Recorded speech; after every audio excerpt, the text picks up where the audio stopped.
Halo, perkenalkan nama saya Rosaria Vanessa dengan NIM 7211411904. Di sini saya akan menjelaskan proyek 3 web atau HTML menggunakan Notepad. Pada proyek ini akan ditunjukkan bagaimana cara menggunakan editor teks Notepad untuk membuat sebuah halaman web. Proyek ini menampilkan tahap demi tahap yang menggambarkan berbagai teknik dan konsep yang dibutuhkan untuk membutuhkan halaman web di Notepad. Selanjutnya, tek-tek dalam membuat web. Yang pertama HTML, kedua head, yang ketiga body, yang keempat tr, yang kelima i, yang keenam u, yang ketujuh table, yang kedelapan p, yang ke-9 br, yang ke-10 ul, yang ke-11 li, yang ke-13, yang ke-12 a, yang ke-13 ol.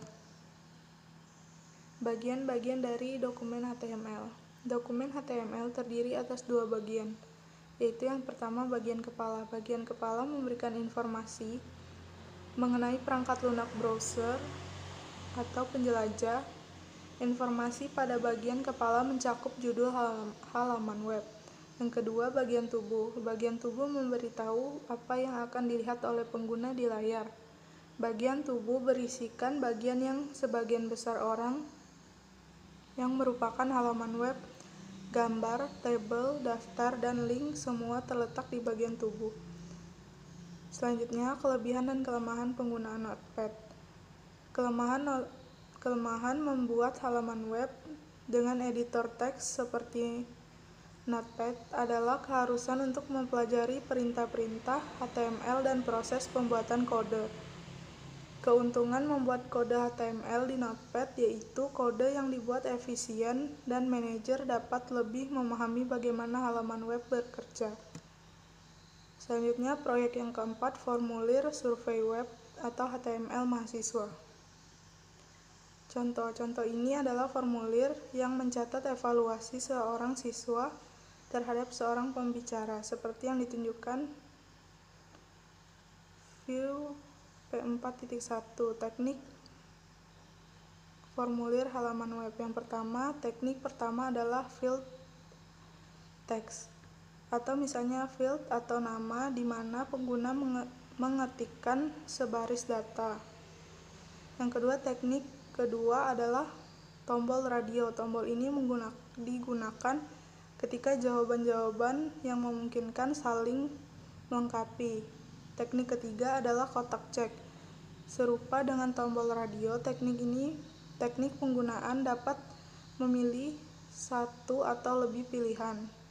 Teknik keempat, drop down, mengombinasi jawaban yang akan ditanyakan dalam tempat yang kecil di halaman web, tetapi memungkinkan sejumlah pilihan yang saling melengkapi. Contohnya seperti ini.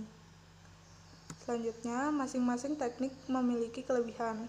Menu drop down menawarkan jawaban yang saling melengkapi, sama halnya dengan tombol radio, tetapi memakan tempat yang lebih sedikit pada layar komputer.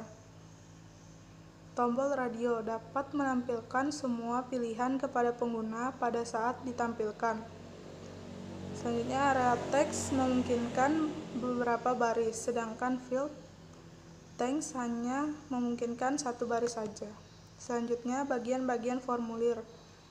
Contoh yang pertama, formulir ini dimulai seperti pada proyek 3. Perbedaan signifikan adalah pada baris 6 dan 47 digunakan untuk membuat formulir. Figur 4.2.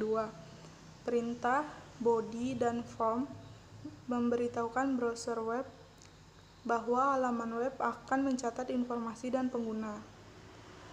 Pada baris 14 dan 18 adalah perintah yang menangkap input untuk field name dan email. Pada baris ke-23 sampai 26 menampilkan pilihan untuk tampilan kelas. Pada baris 29 dan 3 sampai 30 membuat kotak cek. Masing-masing baris membuat fieldnya dan banyaknya kotak cek dapat dipilih. Contohnya seperti ini. Selanjutnya bagian-bagian formulir contoh. Pada baris 33, 38 memberi daftar perintah yang menghasilkan menu drop-down. Pada contoh, pada baris 42 terletak di antara perintah awal dan akhir area teks. Pada baris 45 perintah submit, pada baris ke-46 perintah reset. Contohnya seperti ini. Selanjutnya menyimpan contoh. Pertama, menunjukkan bahwa jenis file yang dipilih, atau dengan kata lain save as type, haruslah all files dengan pengodean ANSI. Yang kedua, jika tidak memilih all files sebagai jenis file, maka hal web biasa tidak akan bekerja. Selanjutnya, melihat halaman web. Yang pertama, bukalah browser web dan pilihlah perintah file, diikuti subperintah open. Kedua, ketikkan nama file atau browser untuk menemukannya. Ketiga, dan klik tombol OK. Keempat, maka halaman akan muncul pada browser lain. Sekian dari saya, terima kasih.